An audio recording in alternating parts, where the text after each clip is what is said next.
Hey guys, how are we all doing? So Dan from Trading with Dan. This is our evening Bitcoin wrap up. So straight up to the charts. So we'll quickly start on the range and stop. Obviously, we're not a lot of price action, so we're not really moving much between the range. Struggling to get to the top and the bottom. Obviously, this bottom was formed when we pushed down. So that obviously that's where the bottom started. So I can't say, oh, we came down to exactly the level, because that level was formed when we actually made that low. But we are made our way away from that zone up towards the top and then back down. As you can see, we are quite constrained in the price action at the moment. We've got some nice moves on the Dominator indicator though. Obviously we got a buy trade and the market went up a bit there. We got a sell trade, the market came down. We got a buy trade here. The market eventually came up, but not a lot. Sell trade here before this little move down, and then a buy trade on here before they move up, and then a sell trade before they move down. And currently we're in a buy trade just here, starting to push up, but we'll see what happens. See if we can make the top of the channel, which is around 9,800, which is an important level actually, which we are going to go over to look at in a second. Also, we've got the longer time frame Dominator just clicked to a buy also, so that is potentially a bullish indication. Right, so over to our main Bitcoin chart, our bread and butter Bitcoin chart with the levels on. You can see we're knocking on the door of this resistance. So this is why I'm saying 9,800 is a very important level. If we get back above there, then I think we're going to at least test into 10,000, even test this zone, even if we get rejected or play around this area a bit. So it's this decision time really. We have got these sort of points of reference, sort of levels. The high of this 8 candle, which is obviously the bottom of this resistance zone, and then the high of this candle, which this candle would have been a 9 candle if it had closed a bit lower, but because it rallied, its price flipped into a green one. So you can see that came and touched the very top of our resistance zone. We're testing, we're trying to get up there. We had a nice long tail here, so this is on 4-hour candles. Nice long tail there, so we got bought up on that move down as well. We're going to see if we can get our way back up. If not, I mean, if we get rejected, I'm guessing a break below this level here, which is we'll call it just under, we'll call it 9,550. A break under there, I think that would definitely trigger a move to, well, it's not very far away, is it? Move to here. I mean, it's just it's a small zone anyway, but that would trigger a move to the bottom of the zone, bottom of this support, and I would guess the amount of times this support has been tested, that if we come down again, I think we'll break through it and we'll be looking for around the 9,000s basically, the low 9,000s, maybe 9,000 to 9,200. So either here or here, I think we'll find our way down to. So it's kind of like we've got to make a decision. We've got to break above this 9,800. I would say pretty soon. I don't think you won't often find price action just sort of sit under resistance for long. It is either gonna get sold, get rejected, or we're going to break through, and we have been here for quite a bit now. So is this the push up? Are we going to get through? We will have to see.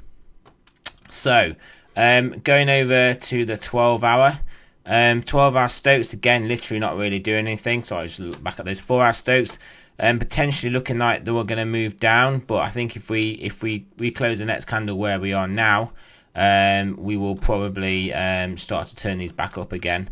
But I don't expect us to stay here for the next 3 hours 24 minutes. I think we'll be either down here or we'll be above here. So, but yeah, we are knocking on the door of this important level. We obviously had the buy 9 potentially helping us get up there price wise. That is usually what I would use as a frame of reference for a sell. Would be taking out the low of that candle, which again is basically what we looked at, 9575 we'll call it. But yeah, so we can class that as a test of the top of the resistance of this pennant. I was kind of looking for a move down earlier, and we didn't quite get low enough, but that isn't to say we're not going to have another move down. and it would make a lot of sense for me to get supported here before like a good strong move up, as long as obviously we do get supported there and break back above this level. But yeah, I think this level is key at the moment. This level is definitely key. This 9,800. We break back above there. We're about 100 or so, $125 lower at the moment. But yeah, I think if we break back through here, I think it will be looking good again. I think this to get this as supporting us again. I think we're gonna test 10,000, and I would think this time we will clear it. So that's kind of what I'm looking for. We are having these oscillators sort of cool off a little bit. So that's, at some point they've got the potential to turn back round, which is good. Let's have a look at the 2-day. Not much to look at on the 2-day. I mean, it's generally speaking looking quite bullish, really. Quite constructive. Obviously, that is a wild candle. That is just an only in Bitcoin candle. That is.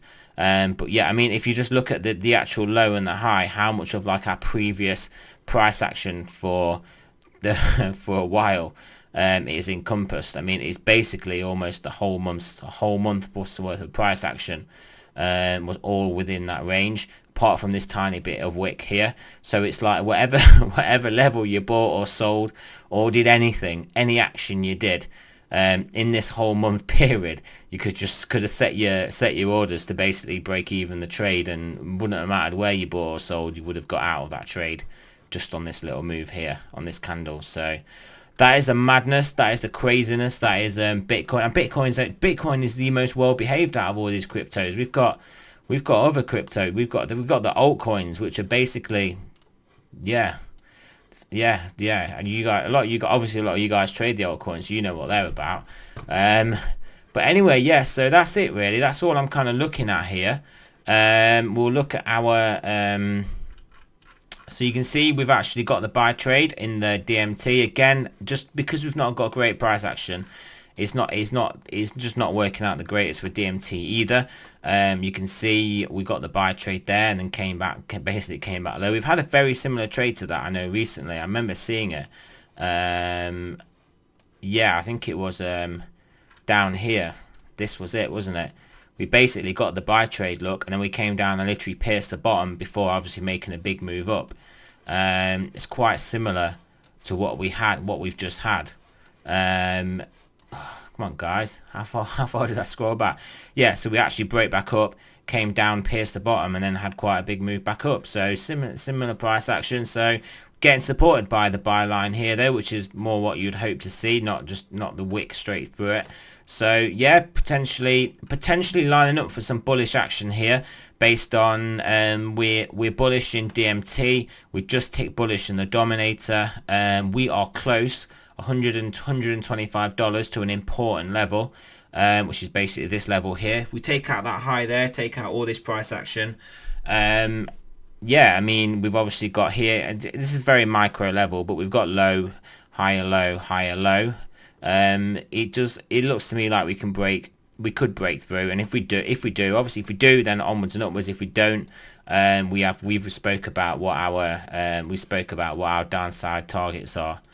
What our downside targets potentially are, and if we do come down, it will be perfectly healthy for price action. It won't be a problem as getting down to this 9,400 level and bouncing. If we don't bounce from there, it won't be a problem as getting down to this level and bouncing, and we can still stay bullish in the macro. Then also it won't be a problem as getting down to even this level or breaking through the pennant and getting supported here and then bouncing. Still all very bullish for price action. It is only if we take out this level here, this level, and which is incidentally is the low of this wick here on BitMEX scam exchange. But yeah, it's only here that we then have to start to consider some actual real downside, moves. So like I'm talking, well, at least it's not going to stop here, let's face it. At least low 7,000s, at least low 7,000s, not high 6,000s. That's basically what we would get. And then obviously we have got the bottom of the pennant, the bottom of the extreme macro pennant, and coming in. But as you can see though, in this whole sort of movement recently, is it going to let me zoom out? Let's just do some little macro analysis of this. It's not going to let me zoom out anymore because I'm on a 4 hour. Let's go to a daily. Yeah, so you can see though, we obviously play a lot of we consider this the pennant. We have a lot of action up here. We come down, we only really test it sort of this one time. We come all the way back up, we play around here, we come and test it again, say this could be a test once, and then yeah, we could we could play around here and then break our way through. There's no real need for us to come back and test the bottom again. It'd be perfectly fine, like I'm saying, perfectly fine for us to make our way down to like here, which is like 8,000s, high 7,000s, and then turn around and break up that way. I don't look at this and think, right, if we start to move down, we basically got to target the bottom of the pennant. That's not realistically what I see here. Yeah, so I mean, you work on the assumption if we're going to break up and we are bullish, obviously price is going to struggle to get down that low because people are going to want to be buying it because we are looking generally constructive. So yeah, so anyway, so that's the end of the video today. So remember, this is not financial advice. I'm not a financial advisor. Always do your own research, and yeah, and I will speak to you guys in the morning.